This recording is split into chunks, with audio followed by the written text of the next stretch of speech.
Hello, everyone. You are listening to WGSN-DB Going Solo Network, and I am Cece Schatz, a doyen of relationship building, and you're listening to my show, which is Going Solo with Cece. We are here on 7 p.m. Eastern Time on the GoingSoloMedia.com, the Going Solo Network. And I wanted to give you a brief kind of scenario of what happened tonight. It looks like my guest, Gabrielle Hartley, unfortunately is not going to be able to make it tonight. She's an online mediator, leading divorce attorney, professional training and coaching author, speaker, and founder of Better Heart LLC. She wrote a really terrific book. And let's bring that up. The book is here if you guys want to get it. It's Better Apart, The Radically Positive Way to Separate by Gabrielle and Elena Bauer. So anyhow, it's a terrific book. Gwyneth Paltrow even recommended it. And I think that that's pretty cool. But she can't make it tonight, I guess. I haven't heard from her and she's not here, so I can only assume that maybe something happened. So yeah, that's what happens with things. But I did want to go ahead and do the show tonight. And if you want to send me a comment, please do, because I love it when you do. I love your support. But I thought, I'd go ahead and stay on because I haven't been on here the last few weeks. Those of you that might have known, my sister had passed away. And so our world was a little bit upside down trying to do all that kind of stuff that you normally have to do with unexpected death. But I wanted to talk a little bit tonight, since we had the platform here open and we don't have a show performed, we don't have it prepared, and I haven't done any big research. But I was reading an article here today. I get, those of you that know me, I read magazines a lot because I don't have time to read really big books, and there's many books that I like. And so what I do is I get an audio, and so I hear the audio book a lot. And then, of course, any guests that come on, I try to read as much as their books as possible and give them, a thumbs up or whatever, to try to help support them as much as I can. But I came across this article today, which really struck me. It's an article by Candace Cameron Brule, I believe her name is pronounced. She's on the Hallmark Channel. Those of you that watch the Hallmark Channel, I do. I love all those love shows. And she also has a mystery show, which is kind of fun. Let's see, we've got a comment here, so we'll put it up there. Oh, I'm sorry. Yeah, I'm sorry too. Thank you. Thank you for that. I'm not quite sure what you're sorry for, but I do appreciate everything, maybe regarding my sister. But she wrote this article here. Let's see if I can bring it up here. They kind of at the last minute. Oh, love is more than a feeling, it's an attitude. And, it kind of struck me because as we're going through things with the virus, where our lives are shifting, we're doing a lot of different things. Kids were home, now they're going to school.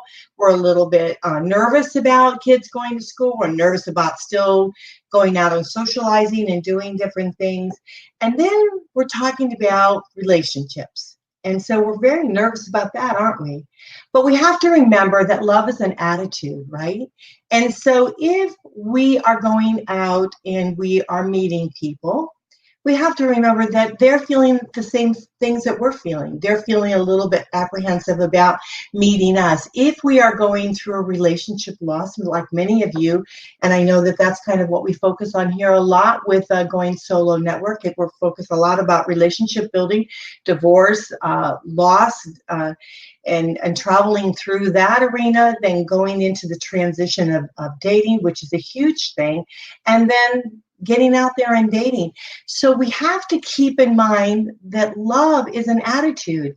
And so when we're making all of these various different transitions in our lives, some very hurtful, very painful, some very exciting, some extremely joyful, we have to remember that as we're stepping forward in each movement of our lives, we must remember that love is an attitude, which means we can choose how we want to start the day, how we want to live through the day, how we want to embrace the moments of the day, and how we want to end that day, and who we want to have in our day, right?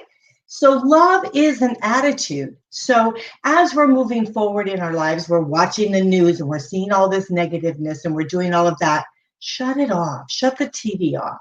Shut off the negative stuff in your life and focus on love, because it's an attitude. And the more attitude we can get, the more we can sharpen up our skills with regards to moving forward in our lives in a very positive, embracing, wonderful way. You know, we've got it hands down, right? We've got things the way we want them. So we can then start shifting things that we want to happen in our lives. We can start putting it out in the universe that we want change. We want to embrace something different. We want to look at our lives differently.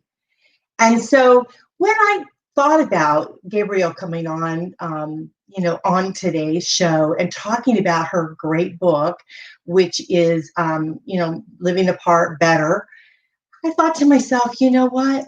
Love is an attitude. It's if we can't maybe love the person that we're with anymore, but we can love ourselves enough to step away and do it in a graceful, mature way that can create balance and an even plateau for our families at both sides, because remember, when we come together as a unit, we come together, all our families come together, our children, all of their friends, our friends, his friends, her friends, so there's a huge amount of stuff going on. But if we can start thinking as our lives that we have an attitude, we can choose where we're going, we can then be in a positive way. So that's kind of what I thought. I don't have a show prepared. Usually I do a lot of research and I think, okay, if someone bails on me and they don't show up, something happens in their life, I'll go with a different subject, and I didn't do that tonight. But I just thought, I read this article and I thought, you know what? It just resonated with me so much that we can choose what we want to do. Oh, I think she's coming on board here with us. So let's see what we can do here. Hello. Hi, how are you? I was having some problems. I wasn't on Firefox or Chrome. Okay, no problem. Yeah, you have to be on Google. You have to be on Google. But we were just talking about love as an attitude, And so I was when I was thinking about your book and what you do, and I read this article that was in the Women's Day magazine, and I thought to myself, yeah, we can look at our lives differently, absolutely differently, which I think is what you did when you wrote this wonderful book. You wrote this book. Let me just share everyone with the book you wrote. You wrote Better Apart: The Radically Positive Way to Separate, and then. Yeah, there you go. Okay, there it is. Wonderful. That is great. That is wonderful.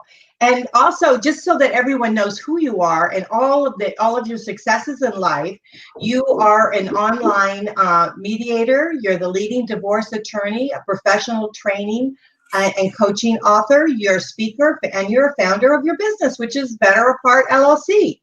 So welcome to the show. Thank you. Nice to be here. It is great having you. So tell us a little bit about your journey and why you decided to go this route with, helping people separate in a better way. I have a weird echo. Anyway, I'll try to ignore it. So I grew up with parents who divorced really well, and that was in the 80s when people really didn't have shared custody, and they had shared custody of my brother and me. And we changed houses between their two houses, and they were sort of like bragging about how amazing their divorce was. And then I went to law school, and I was like, I'm not doing family law. I'm so over family law or all things divorce.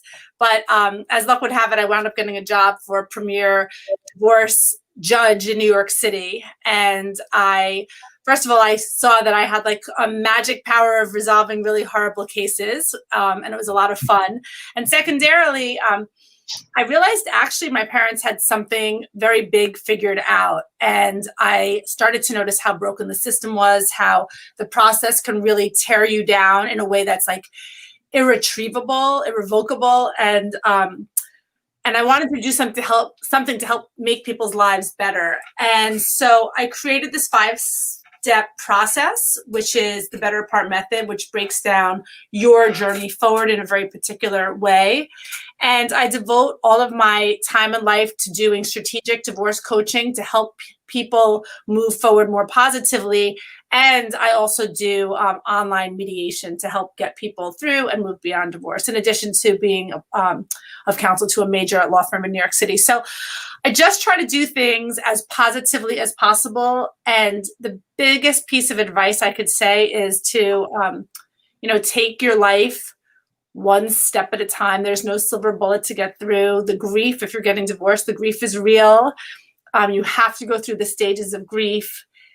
And you also, as long as you keep clear on what your goals are for yourself, you can reach another level and be even happier than you ever thought that you could be. So I feel really committed to the positive divorce movement. Not to say that I'm a divorce advocate, but what I am is an advocate for wellness and for making choices that serve you and your family in the long run. Yeah, I so agree with that. I do think that we could change the face of divorce today, and by looking at it in a more positive way, hitting our relationships in a more positive way. Who knows? Maybe it would even lessen the divorces if we change that shift in our own mindsets. And so I really love what you're doing, and I think it's very important that we do take the various different steps. We do take the time to be able to move through the emotions and all that comes into play with the actual divorce itself. So you have the structure of the divorce, and then you also have the emotional roller coaster ride that you're on. So yeah, I totally agree. Knowing that you're going to get through it. I mean, like, starting to get back out there and dating is really hard. So many people say, "Oh, I'm never going to get married again." A lot of people get married again, even if they get divorced when they're, even great divorces do get remarried. I would just say, take your time, feel your feelings, and always look forward. I think the looking forward part is something that we as a society, as a culture, that's not really what we want. The quick fix here and now. We want to feel better right now. And then we hold on to this anger. And, it could really screw up the whole rest of your life if you're not careful. So. Yeah, absolutely. What I really feel is that take the time that you're going through the divorce and then time afterwards for self-development, because you don't even know who you're going to the life you're going to be stepping into. You don't know who you're going to become. And so often, especially if we've been married for a long time, we've really built our lives around each other. And then we're moving into, another arena of being single. And why not take that time to really develop yourself and read books and read magazines and do different things and find your joy in life again? Because, it surprises you of what you might end up doing that you never thought you could do, right? Right. Like a lot, I do tell people, sometimes people leave a relationship because they feel like, oh, I can't live here anymore. I can't live like this anymore. And if anybody is listening who's not single yet and thinks there might be like a little glimmer of a way to make your relationship work, I do encourage people to take a step back and see if you can be the new you from within the context of your relationship, because sometimes you can, and sometimes that is the better way. Mm-hmm. It's really individual, but I think today, strangely, there's almost shame in staying, right? Think about that for a second, right? Mm-hmm. It used to be shame in leaving, and depending on your background, your culture, your innate beliefs, you could really look at that either way. But if you're feeling like there's a shame in staying because maybe you were cheated on, not to say that's not a big deal. Of course, it's a big deal. I have to admit, work hazard. I've been a divorce lawyer 25 years. I've heard a lot of stories. Nothing really shocks me anymore.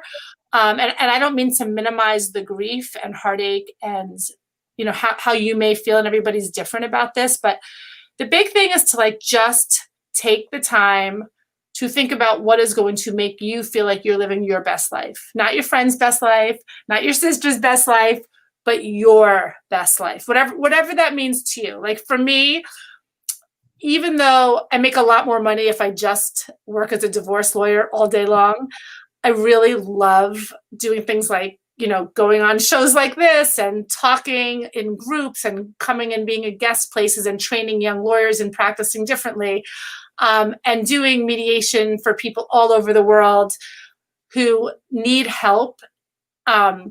I feel much better than when I was just working as a divorce lawyer, which on paper maybe sounded like more respectable. You know, I was just like just a divorce lawyer, or I wasn't like so happy because it wasn't like really what I felt in my heart that I wanted to do. And it wasn't until I was over 40 years old when I was like, you know what, this is not quite right for me. And then it might sound funny, but I had to like come out as like, you know, this peaceful divorce lawyer, right? Like I wrote this book. Harper Collins published it. Gwyneth Paltrow endorsed it. I was just like, I didn't even tell anybody the book was coming out until I pretty much knew it was in People magazine. Like I just felt embarrassed and afraid. And I think that that's very similar to how people feel when they leave a marriage, even if it's a bad marriage. You know, you feel like shame. I felt shame to say like I wasn't like doing divorce court anymore because you're not like a real divorce lawyer. So is there like something wrong with me? That whole like inner narrative, we can really shake it. Yeah. You know, it's funny because I will go to networking groups and I've had people say to me, oh, you're the divorce person. Yeah, it's a bad thing. Yeah, I am. I'm the girl. Yeah, I help people through and really enlighten their lives. Yeah, I help them see and find their best life and start enjoying themselves. But I also wanted to go back and talk a little bit about what you said, because I think something we don't talk about this enough.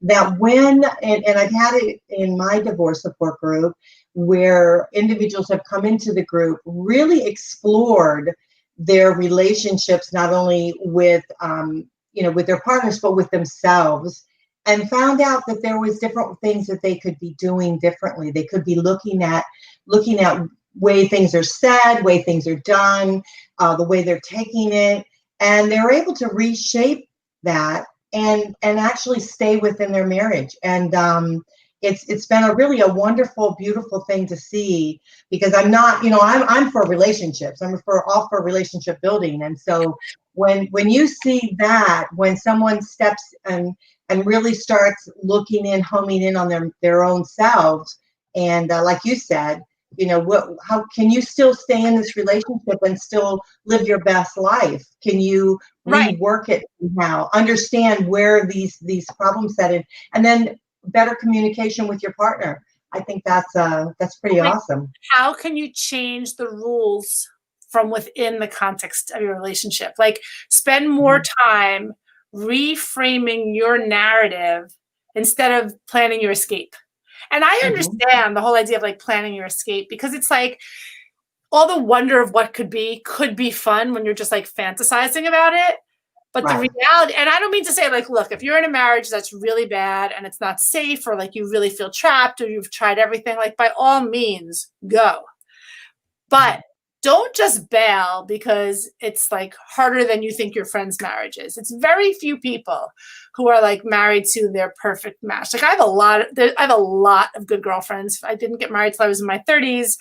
I was always very social. I always say like, I say to my kids all the time, I'm like, I used to have a social life. Like now I don't have so much of a social life. But anyway, few and far between are the people who are just madly in love with their spouse, who just think that, they're the cat's pajamas. Now I'm really dating myself. I don't even know where that comes from, but it's something that my grandma would say. But, relationships are hard, and unless you're like pretty straightforward, which most people are not that straightforward. Even if we seem, cute, blonde, and simple, we're not. Like we're all freaking complicated. We all have baggage. Like having been a divorce lawyer and mediator for 25 years, I feel like I have like the secret to know that like everyone is a little nuts, or your family's got someone who's a little nuts. Like we're just people. Like we're just like trying to get through. Like, and I like to take it to like a whole other level. I look at like the whole world today, like a big giant divorce, right? Like everything that's going on, it's like everything is here or here, but that's not the direction that's going to get us to feel good. And so, within your own little life, because that's all you can really sort of control. Actually, all you can control is your lane, right? You can control your lane in your life. So sort of do the exercises, whether you read Better Apart and do my program, or you work one-to-one with a coach like Cece or with somebody else. Like, do the work to get clear. Visualize what you want for yourself.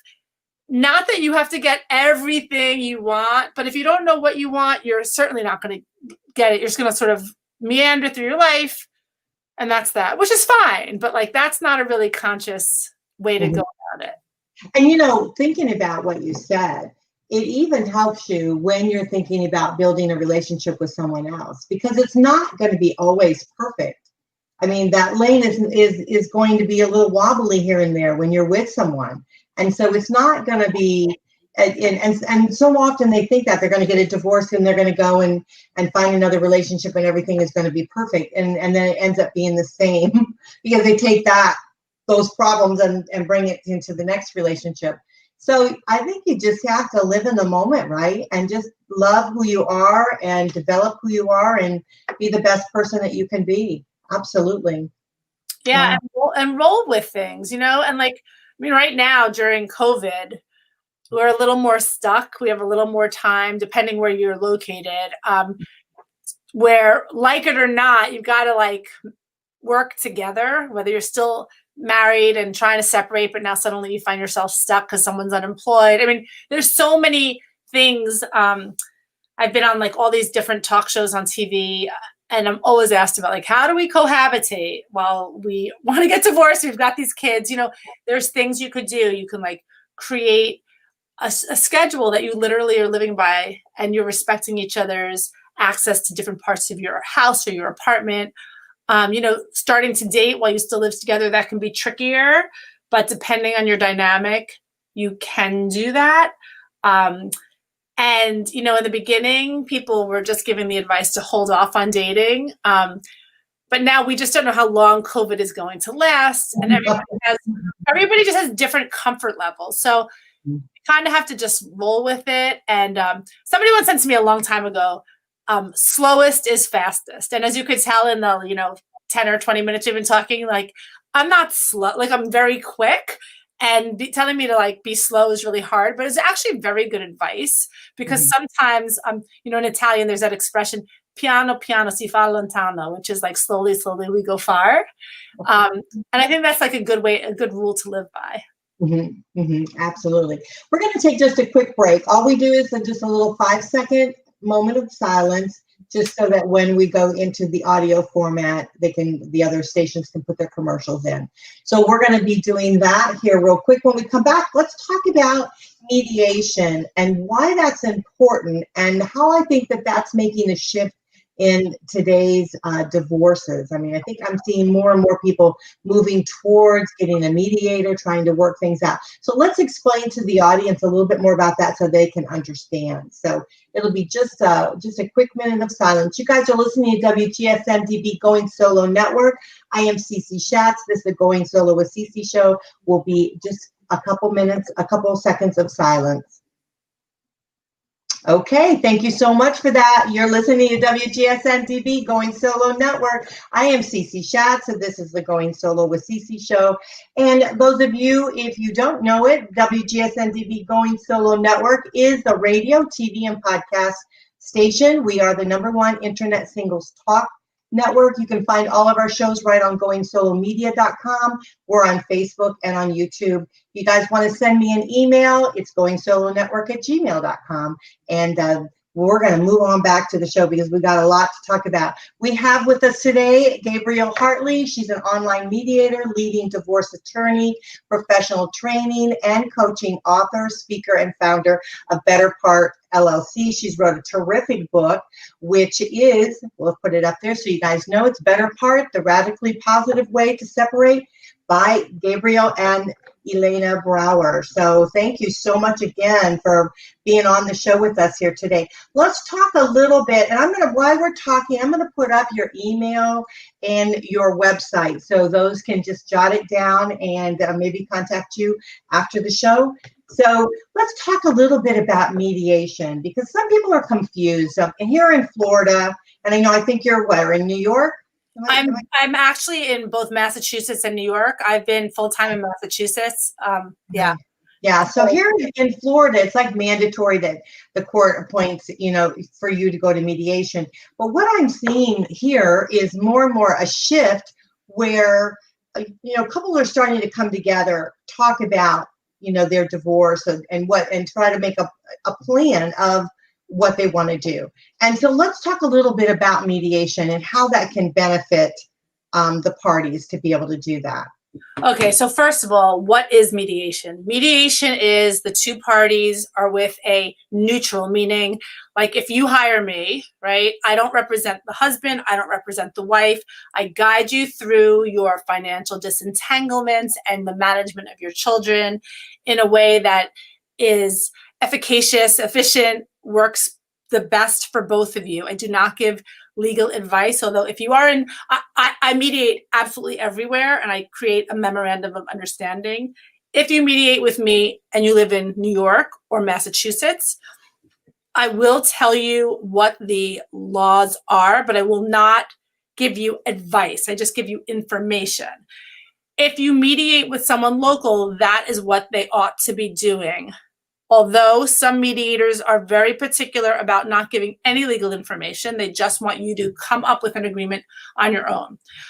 If I mediate with people who do not live in the states where I'm licensed to practice, I am sure to go through all of the topics and issues, but I do have the people go, just as I do in New York and in Massachusetts, have one consultation with a mediation-friendly attorney to find out what their rights are. Because the one and only one not good thing about mediation potentially is that you can be taken advantage of and you wouldn't know it, because you need to understand what you're giving away before you give it away. So if you come in for mediation and you say, oh, that sounds good, and you start agreeing to all this stuff, and then at the end you bring the mediated agreement or the memorandum of understanding to a lawyer, and the lawyer's like, why did you agree to this? And you're like, I don't know, the mediator said to. And then next thing you know, you're coming back in and you're saying, well, actually, I don't agree with A, I don't agree with B, and you start disagreeing with all these different things. The problem is that now you've created a situation where your spouse hates your lawyer, thinks you don't have a mind of your own, and you're negotiating against yourself. It's always better to come in with the knowledge of, okay, here's the range of outcomes that I could have, but I can give in on A, B, and C. And it's all about trading and negotiating and getting underneath what are our positions versus what are our interests, right? And so, like, for instance, somebody might say, I need to keep the house. Well, is it really about the house, or is it that you need to have stability in where you live because your best friend lives around the corner, your mother lives down the street, or something like that? So when you mediate, you come together and you come up with agreements that will serve all of you. And you will come up with an agreement that then you can file with the courts and turn into a separation or divorce agreement together with all the other papers.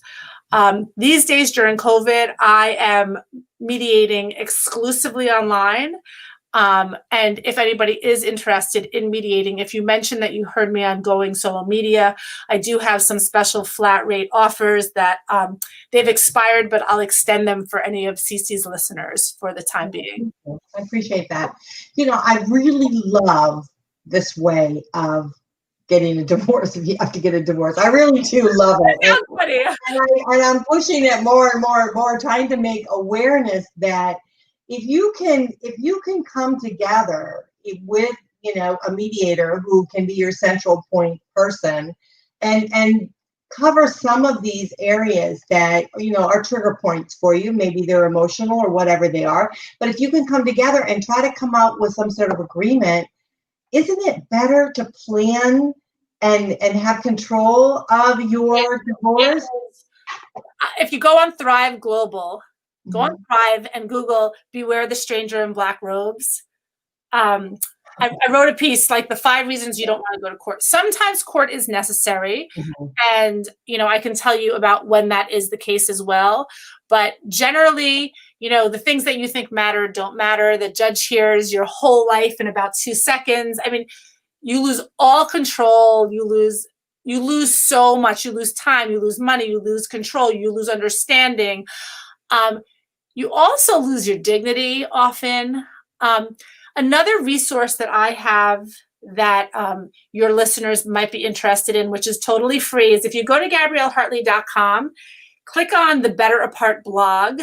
Every week, I have amazing, positively oriented divorce and singles writers who write about co-parenting, wellness, dating, finance. There's absolutely everything in there. They're very carefully curated, and they're all of these writers are people. They're like real people that you can reach out to. And I've got people from all over the world writing, and it's a wonderful, wonderful resource. And I also answer a lot of questions about mediation right on that site. So if you're wondering, so if mediation is so great, when do I want litigation? Here's when you want litigation. First of all, you never want it. Here's where you might have to have litigation. If you are negotiating with what I call a terrorist, right? Like a true narcissist, not like, oh, my husband's so selfish, he's a narcissist. Everyone is not a narcissist. Everyone's husband or wife is not a narcissist. We hear the word narcissist every single day, although we're saying, as though we're saying the word toothbrush, right? I don't know why that came to mind, maybe because it's getting time to go to sleep. Basically, if you're negotiating with a terrorist who will not compromise on anything, you may need an impartial third party to weigh in. Also, if you are negotiating with a complete liar who you think has money but will not come clean, that is somebody who you may have to take to court. Remember, in court, there is no pot of gold at the end of that rainbow if there's no money found. So just be careful before you decide to run to court. You are going to create memories that you cannot uncreate. And also, depending where you live, it can cost so much money. Although the average divorce, according to Forbes, is $20,000 per person in this country, in certain pockets, a trial can be upwards of $200,000 to $400,000. So just be careful. Don't assume that court is the only way. Yeah, that's excellent advice because it is so true. Yeah, and I'm just really pushing towards. Now, what about collaborative divorce? Oh my God. What about that? Because that's coming into play more and more now, isn't it? It is. And so I absolutely love collaborative divorce. If you have the resources to do a proper collaborative divorce, I think it's the best way to go. As a practitioner, it's the most enjoyable because even when I mediate, I bring in third-party specials, to really look at the finances, to look at the mental health issues. In a collaborative divorce, just as on a higher level mediation, we have the team approach, and we work together to try to come up with a document, which is still the separation agreement that you're going to use to navigate your life forward. In a collaborative divorce, unlike a mediation where you have one third-party neutral, a collaborative divorce, you each have a lawyer. The lawyers and you all opt out of court. You say affirmatively that if you cannot come up with a solution, you have to get new lawyers. And you have this whole team, none of whom can be called as witnesses. If I'm giving so much information in Better Apart, the radically positive way to separate, if you just go to Amazon and put in Better Apart, you'll see it. The first 5 chapters are about peace, patience, respect, clarity, and forgiveness, which is the Better Apart method. But then the whole second half of the book is how does this really apply to finances? What is the best divorce method for me? So I go into you're asking these questions. I go into all of that. And then also different kinds of parenting plans, different kinds of financial plans. So there's so many resources. I just want you guys to all know about that. So sorry, I don't know if I fully answered your question, Cece, on collaborative. No, you did. And I want people to realize that they've always think of divorce as being the traditional way. Yeah. And it's changing. And we are truly trying to make awareness and changing the face of divorce, not being negative towards any attorneys or judges or anything like that, just trying to lessen the workload, and if you can come together and do mediation, have an agreement, absolutely. If you need a team, then collaborative divorce is for you, And actually, if you don't want to do collaborative, if you don't think you need 2 lawyers, you could get a mediator And I co-mediate as well if it's a very big case. And you can still have a team. Even with a mediator, you can have a team. It can be a financial person. Rather than spending your money on 2 lawyers to get into the 2 different, rings, you can get the mediator to work with you and the financial professionals or the parent coordinator or whoever you need to help you fashion something that's really going to serve you and not just line the pockets of the lawyers. I hate to say that as a lawyer, but I've been doing this a long time and I've seen plenty of unfavorable things happen, unfortunately. That's true. And not just that, it's the whole attitude. It's the whole negative mindset and framework that you're going through for months, and so if you Years, not just months. Well, I was trying to be kind, but yeah, because I mean sometimes it's like can be 3 years you go through. Yeah, the general track, at least on the East Coast, it's like 14 to 18 months if you have kids, and like about a year without kids. But now actually the calendars are so backed up that everything's being pushed out even more. A lot of the courts are really trying hard to adjust to e-filings where they didn't take them. I mean, it's very complicated, and law is a very slow moving train. And so just like the laws don't change, the tech, like when I used to work in the divorce courts in New York City for the judge, I felt like it was 1986, even though it was like 2000, right? They still had typewriters. I was like, oh my God, really? Yeah, I totally get that. I was a paralegal for years, and so I understand. But, here's the thing. Oh, we've got a comment here. Let me make sure. Oh, 8 years. It took your divorce 8 years?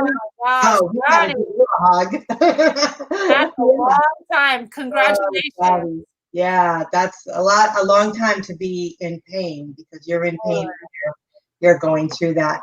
So, I love the idea that we can really put a roadmap together, on our divorce. And I always tell, when they're like in my divorce support group, right, and they're really upset and things, I said, at the end of the day, you're going to be divorced, right? You're going to be divorced. So how do you want to go down that road? I mean, so why don't you make up your mind that you want to try to go down in a less painful way, or you can go kicking and screaming and paying a lot of money, but you're going to reframe it as like this gift that's letting you look at your life in a new way that you never thought possible. Not that you necessarily wanted this new opportunity, but since you have it, you may as well look at it as positively as possible. Yeah, absolutely. And then again, your book here, Better Apart, Radically Positive Way to Separate.